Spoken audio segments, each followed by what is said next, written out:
Dito na kami sa Isla Puting Bato. Biyaheng totoo. Ano yan? Dahil serbisyong totoo. Biyaheng totoo kami.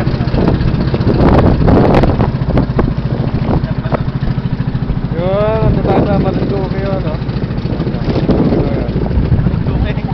Yun, Marinduque daw yun, eh. Bicol na yun, nandito tayo kasi sa may boundary ng Bicol. Bicol? Verde ang tubig. Ha? Verde ang tubig, Mike.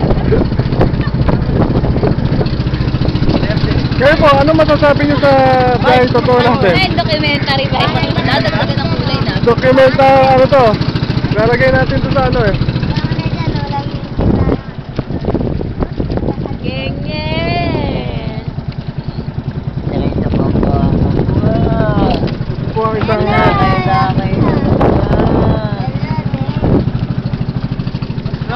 makikita natin ang isla.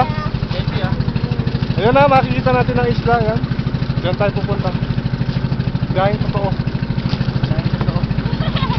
Yan ang isla. Malapit na tayo.